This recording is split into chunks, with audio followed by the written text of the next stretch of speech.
예, 오늘 본문 우리 로마서 우리 16장 우리 17절부터 27절까지 말씀 중심으로 경고와 찬양이라는 제목으로 함께 은혜를 나누길 원합니다.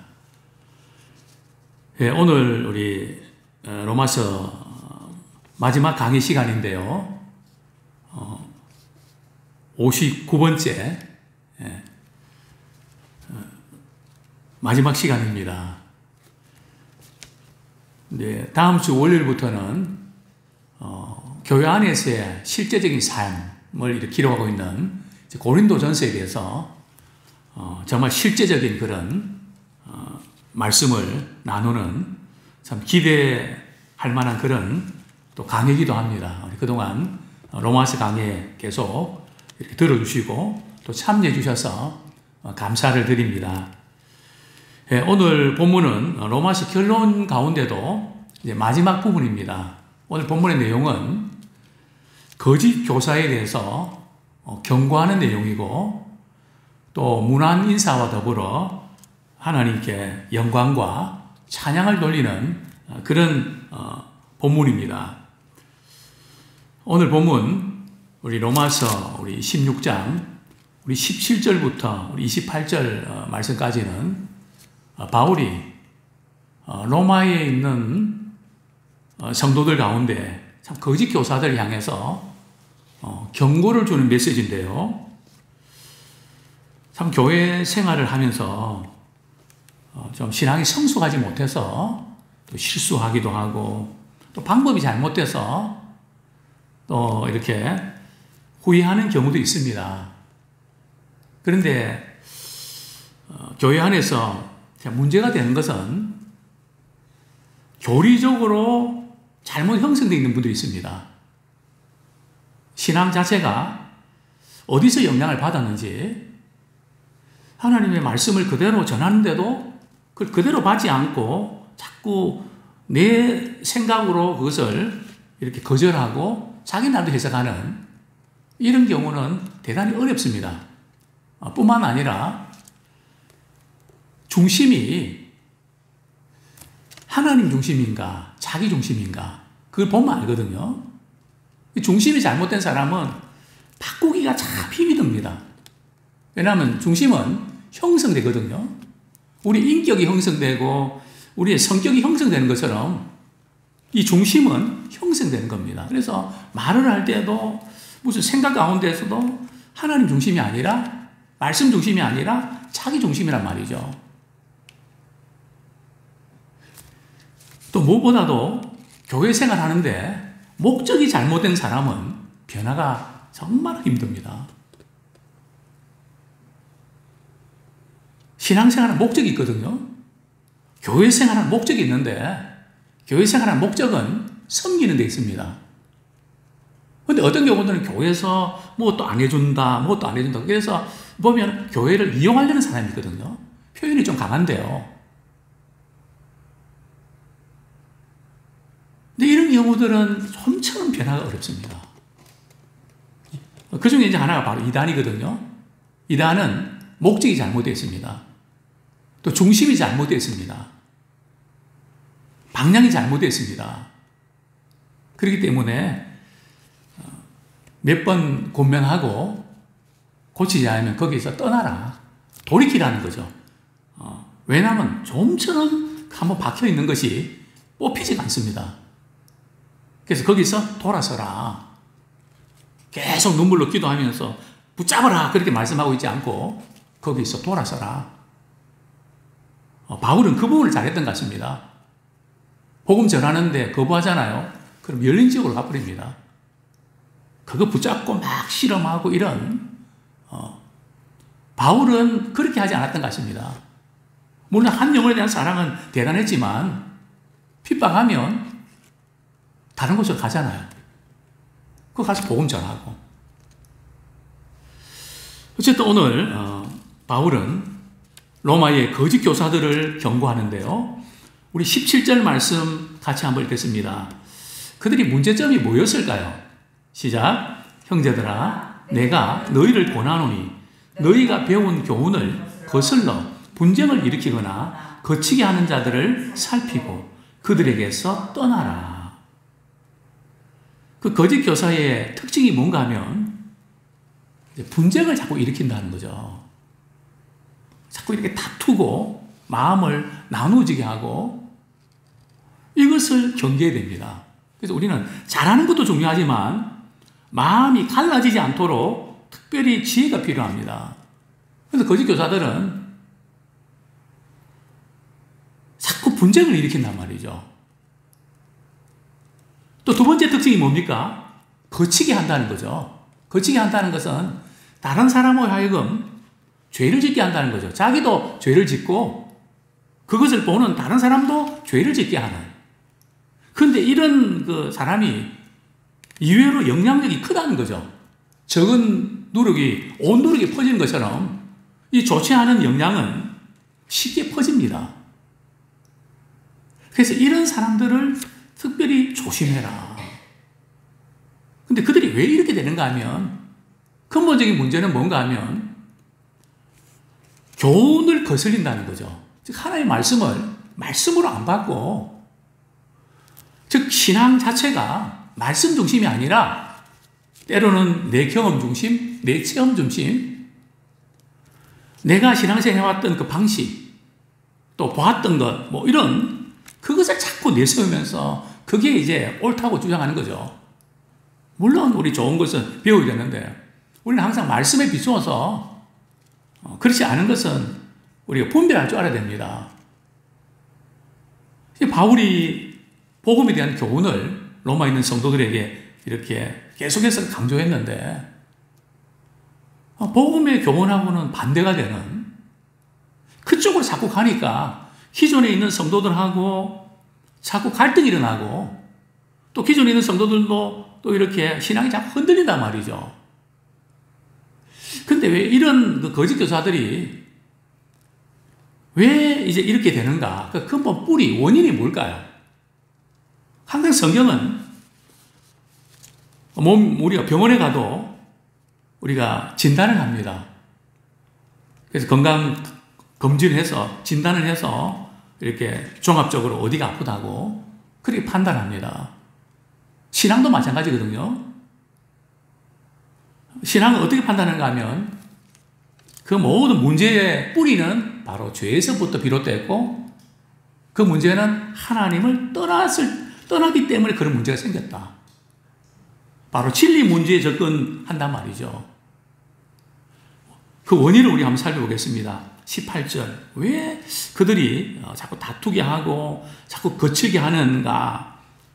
이런 목적 때문에 그렇죠. 18절 같이 읽겠습니다. 시작. 이 같은 자들은 우리 주 그리스도를 섬기지 아니하고 다만 자기들의 배만 섬기나니 교활한 말과 아첨하는 말로 순전한 자들의 마음을 미혹하느니라. 그래서 우리가 이 교회에서 갈등이 일어나고 자꾸 시험에 드는 이유는 설정을 잘못해서 그렇습니다. 교회가 어떤 곳인가? 교회는 구원받은 하나님의 자녀가 각자 주신 은사를 가지고 교회를 섬기는 것입니다. 뭐 교회가 뭐 이것도 안 해주고 저것도 안 해주고 이 부분은 초신자에게 그럴 수 있거든요. 갓난아일 때는 그럴 수 있습니다. 그러나 우리의 신앙생활이 이렇게 오래 하고 또 이렇게 연수가 지나면 우리 성장해야 되거든요. 성장하면 나를 돌보기보다는 다른 사람을 먼저 생각합니다.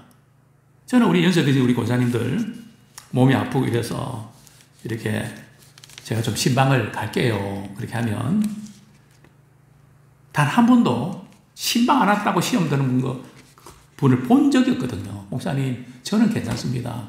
저보다 더 힘든 우리 성도들, 그분들 섬겨주십시오. 저는 괜찮습니다. 늘 그러셨거든요. 왜냐하면 교회는 섬기는 곳이니까요.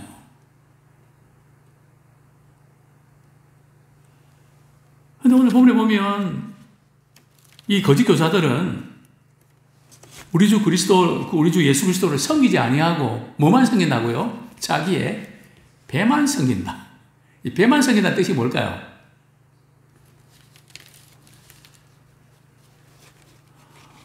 먹기 위해서 교회 나온다는 그런 의미일까요? 뭐 그런 건 아니고요. 이 배만 섬긴다는 것은 자기 이익만을 챙긴다는 거죠. 교회도 자기를 섬겨줘야 되고 교회를 이용한다는 거죠. 예배드리고 섬길 때는 안 나타나지만 뭔가 대접받고 뭐 그럴 때만 나타난다는 거죠. 참 말씀 배우고 기도하고 봉사하고 이런 데는 안 나타나는데 뭐 혜택받는 그런 부분 그런 경우들은 칼같이 한 번도 안 빠지고 참석한다는 거죠. 그런 경우는 뭐만 섬긴다고요? 자기 배만 섬기는 거, 자기 욕심만 챙기는 거, 자기 유익만을 구하는 거. 이게 거짓 교사고 이런 신앙은 이단이라는 거죠. 뭐 교리적으로 이단이 아니라 삶 속에서 정말 이렇게 믿음 생활한 지가 벌써 수년이 지났는데도 늘 대접받으려고 그러고 알아주지 않는다고 상처받고 뭐 그런, 물론 우리가 사람인지라 조금 섭섭할 수도 있지만 우리 믿음 가진 사람들은 그건 잠깐이고 금방 우리는 믿음의 지각을 사용해서 그 패스가 됩니다. 그게 문제가 안 된다, 안 걸린다는 거죠. 뭐 그럴 수 있고 그게 뭐가 문제가 되겠냐고 그냥 넘어갈 수 있다는 거죠. 왜냐하면 더 큰 중요한 것이 있으니까. 그러나 거짓 교사들은 자꾸 그런 부류의 사람들 만들어서 자꾸 분위기를 그렇게 만들어갖고 낙심케 만든다는 거죠. 그런데 그런 사람들이 있을 때는 떠나라. 거기서 돌이켜야지. 거기서 휘둘리고 계속 거기 신경 쓰다 보면 안 된다. 오늘 보면 그들에게서 떠나라. 살피고 떠나라. 그들은 말은 말이죠. 그럴듯한 교활한 말. 앞에서는 위하는 척 하는데요. 뒤에서는 흉보는 이런 경우가 되게 힘들죠. 왜냐하면 그 앞에서는 막 되게 위하면 믿음이 좋아 보이거든요. 그 뒤에서는 욕하고 막 그러니까 믿음이 약한 사람들은 금방 넘어지죠. 자, 이렇게 경고한 이후에 바울은 로마에 있는 성도들, 그들이 갖고 있는 장점들을 다시 한번 칭찬하면서 내가 너에게 전해준 말씀을 너희들이 잘 받아들이고 앞으로 잘할 것을 기대한다 하면서 19절 말씀을 이렇게 하고 있습니다. 같이 읽겠습니다. 시작. 너희의 순종함이 모든 사람에게 들리는지라. 그러므로 내가 너희를 말미암아 기뻐하노니 너희가 선한 데 지혜롭고 악한 데 미련하기를 원하노라. 이제 경고한 이후에 그들의 신앙을 또 칭찬합니다. 참, 로마에 있는 성도들은 믿고 순종하는 이런 일의 본을 보였습니다. 바울이 전해준 복음의 말씀을 듣고 그들은 늘 순종을 했습니다. 지금 내가 전하는 이 부분도 잘 받아들여서 이런 미혹에 빠지지 않고 계속 신앙의 중심을 잘 지켜갈 것을 난 기대하고 그래서 나는 기뻐한다. 이제 그러면서 이렇게 고면하죠. 뭐에 지혜로워야 된다고요? 선한데. 즉 선한 일을 하는 데는 지혜를 사용해야 된다는 거죠. 분별력을 가져야 된다는 거죠. 이게 선한 일을 하는데 그걸 어떻게 하면 잘할 수 있을까? 참 교회를 섬기면서 저는 그런 걸 많이 느낍니다. 저는 뭐 정말 재주도 없고 아무것도 할 수 없습니다. 뭐 고치고 뭐 이런 거는. 그러나 교회 돈 안 들게만 하고 어떻게 하면 섬길 수 있을까? 고민을 많이 하죠. 이렇게도 생각하고 저렇게도 생각하고. 그러다 보면 하나님께서 이건 이렇게 하면 되겠다는 지혜를 주십니다. 우리 장로님도 뭐 그런 걸 많이 경험하실 겁니다. 어떻게 교회 일하는데 어떻게 이렇게 하지? 이렇게 생각하면 이렇게 하면 되겠다. 그때 하나님 지혜를 주시거든요. 그래서 우리는 선한 일 하는데 머리를 쓰고 지혜로워야 됩니다. 악한 일 하는 데는 머리가 좀 안 돌아가고 좀 둔해야 됩니다. 근데 바뀌면 힘이 들죠. 교회도 악한데 아주 이렇게 지혜롭고 선한데 미련하면 참 교회 생활 자체가 힘이 들죠. 바울은 선한데 좀 지혜로나. 참 선한 일에 있어서는 머리를 쓰고 그거 어떻게 하면 잘할 수 있겠냐고 계속 고민하면서 하나님 이런 경우를 어떻게 하면 좋겠습니까? 하나님 지혜를 주십시오. 그러면서 풀어나가는 이게 참 제가 목회하다 보면 참 많은 경우들 발견하는데요. 어떻게 보면 말이 안 되는 어떤 집사님이 큰 고를 하나 가져오셨습니다. 조그마한 큰 고를 갖고 오셨는데 거기에 인감이 들어서 말이죠. 그 도장이 없으면 중요한 이렇게 서류 결제를 해야 되는데 근데 저한테 가져오면 어떡하란 말입니까? 제가 무슨 그겁니까? 목사님은 열 수 있을 것 같대요. 참 황당하죠. 그 캐비넷 금고 이게 쉽게 열립니까, 그게?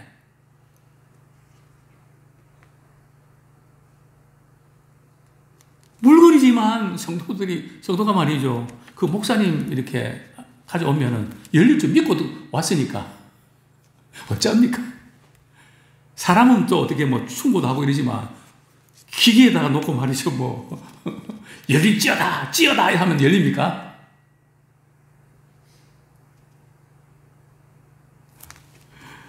하나님, 참 황당합니다. 근데 그냥 갖고 가시라고 할 수도 없고, 좀 잘 열리게 해 주십시오. 번호 몇 번 돌리는데 또 열리더라고요. 그래서 꺼냈죠. 그런데 어떻게 또 다시 도장을 집어넣고 또 잠갔는데 그 다음에 안 열리더라고요. 그 다음에 열리니까 안 열리더라고요. 그래서 결국 부쉈죠. 제가 무슨 말씀을 드리려고 하는가 하면 정말 우리가 이렇게 어떤 문제 앞에서 절박하고 그럴 때 선한데 지혜로운 그런 자 되기 원합니다. 악한 데는 좀 밀어나고 이게 반대가 되면 안 됩니다. 우리 20절 말씀 같이 읽겠습니다. 시작. 평강의 하나님께서 속히 사탄을 너희 발 아래에서 상하게 하시리라. 우리 주 예수의 은혜가 너희에게 있을지어다. 참 이렇게 분쟁을 일으키고 또 거치게 하는 사람도 있지만 우리 하나님은 평강의 하나님이십니다. 그 하나님께서 참 이런 배후에 분열하게 하고 다투게 하고 이런 모든 배후의 사탄의 권세를 물리치고 결국은 승리케 주신다. 이것을 이제 강조하고요. 주 예수의 은혜가 너에게 있기를 원한다. 이렇게 인사를 합니다. 자, 우리 21절부터 우리 23절까지는 또 다른 문안 인사인데요. 우리 21절, 22절 같이 한번 읽겠습니다. 23절까지요. 시작. 나의 동역자 디모데와 나의 친척 누기오와 야손과 소시바더가 너희에게 문안하느니라. 이 편지를 기록하는 나 드디오도 주 안에서 너희에게 문안하노라. 나와 온 교회를 돌봐주는 가이오도 너희에게 문안하고 이 성의 재무관 에라스도와 형제 구아도도 너희에게 문안하느니라. 앞에도 이제 26명의 성도들에게 문안 인사를 하는데요. 오늘 우리 21절에서부터 23절까지도 다시 이제 문안 인사를 합니다. 근데 여기에 지금 인물은 로마에 있는 성도들일까요? 그렇지 않습니다. 여기에 나오는 이 성도는 바로 고린도에 있는 성도들입니다. 근데 고린도에 있는 성도들이지만 로마에 있는 성도들이 잘 안다는 거죠. 저는 이 부분이 굉장히 부러웠습니다. 복음을 전하기 위해서 목회자끼리는 서로 이렇게 안다지만 성도들도 말이죠. 이렇게 서로 각자 은사와 역할들 알고 귀하게 여기고 중보기도 하고 이런 내 교회만 알고 그게 아니라 정말 복음을 위해서 내독이 되어 있는, 연결되어 있는, 그래서 서로 문안 인사하고 또는 기도도 하고, 와, 이게 참 이렇게 될 수 있으면 얼마나 좋을까. 정말 부러운 그런 관계입니다. 어떤 점에서 교회와 교회들 간에 아름다운 동력의 관계죠. 서로 사랑하고 인사하는 그런 관계를 엿볼 수 있는데요. 자, 첫 번째 나오는 인물이 누굽니까? 디모데입니다. 바울이 아들같이 여겼고, 사랑한다고 사랑하는 이 동력자 디모데. 정말 이 디모데는 바울의 복음 사역에 있어서 정말 헌신하고 너무 귀하게 쓰임받았던 인물이죠. 자, 그 다음에 누기오. 누기오는 성경에 다른 곳에 좀 추측할 수 있는 구절이 있는데 정확하진 않습니다. 그러나 어쨌든 지금 바울과 같이 지금 함께 있는 인물임을 보게 되고요. 자, 그 다음에 야손. 자, 야손은 어떤 사람일까요? 예, 야손은 바울이 제2차 전도 여행 때 데살로니가를 처음 방문했을 때 바울 일행을 자기 집에서 잘 이렇게 대접하고 또 숙박하도록 해줬던 그런 인물이죠. 그다음 문제가 생겨서 말이죠.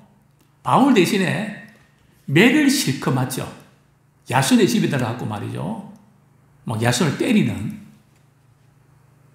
바울 때문에 매를 맞은 사람이죠. 그 다음에 또 어떤 인물이 나옵니까? 소시바더. 소시바더는 당시 이방 교회들이 예루살렘 가난한 성도를 돕기 위해서 구제헌금을 이렇게 전달했는데요. 그들 중에 한 사람이었습니다. 예, 고린도전서 15장 25절에서 27절에 보면 나와 있는데요. 자, 그 다음에 본문 우리 22절에 또 인물이 나오죠. 더디오. 이 편지를 기록하는 나 더디오. 로마서는 누가 쓴 편지입니까? 바울이 쓴 편지죠. 근데 바울은 지금 죄수의 몸입니다. 자유롭게 편지를 쓸 수 있나요? 공간이나 시간이나 모든 여건이 옥중서신이 대필해 준 분들이 있죠. 로마서 같은 경우는 누가 대신 써줬다고요? 더디오가요. 그리고 바울은 시력이 안 좋았습니다. 눈이 안 좋아갖고 이렇게 글 쓰고 이런 것이 쉽지 않았어요. 그래서 정말 이 글 써주는 것도 그것도 필요합니다.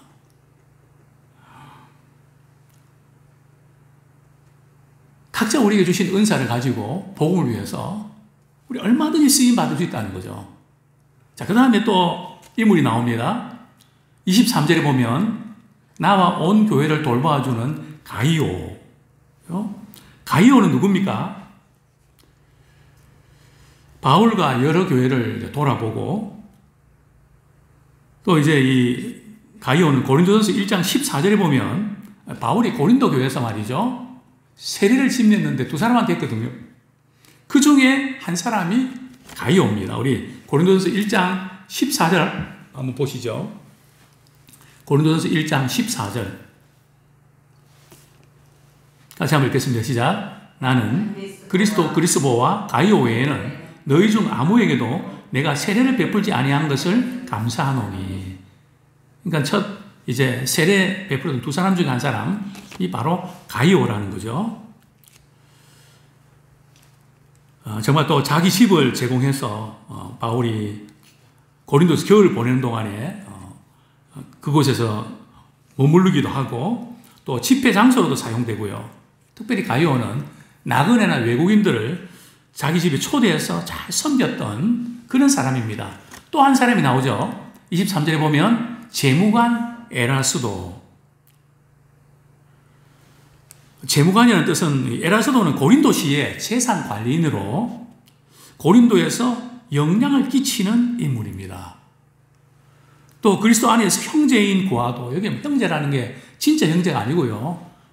유대인 동포라는 뜻이죠. 이분은 누군지 알 수 없지만 로마 교회 성도들이 잘 알고 있는 인물임에 틀림없습니다. 자, 우리 25절, 26절, 27절까지 말씀 읽고 말씀 정리하겠습니다. 시작. 나의 복음과 예수 그리스도를 전파함은 영세전부터 감추어졌다가 이제는 나타나신 바 되었으며 영원하신 하나님의 명을 따라 선지자들의 글로 말미암아 모든 민족이 믿어 순종하게 하시려고 알게 하신 바 그 신비의 계시를 따라 된 것이니 이 복음으로 너희를 능히 견고하게 하실 지혜로우신 하나님께 예수 그리스도로 말미암아 영광이 세세 무궁하도록 있을지어다. 아멘. 여기 보면 바울이 나의 복음이라는 표현을 씁니다. 이게 나의 복음이라는 것은 자기 복음이라는 그런 뜻이 아니고요. 이게 나의 복음은 바로 복음을 가리킵니다. 그리고 예수 그리스도를 가리킵니다. 즉 예수의 복음은 창세 전부터 이렇게 감추어졌다가 구약의 선자들이 계속해서 예언을 했습니다. 그리고 메시아가 오심으로 이제 이미 성취가 되었죠. 그래서 예수님을 믿고 순종하는 사람을 통해서 이제 복음의 놀라운 역사가 나타났습니다. 복음은 믿는 자에게 구원을 주시는 하나님의 능력입니다. 또 복음은 우리가 믿고 구원받는 그 단계에서 머무르신 것이 아니라 우리가 복음을 받은 사람들은 또 믿음이 견고해집니다. 그러니까 우리가 견고한 그 믿음을 갖는 하나님의 능력입니다. 또 이 복음을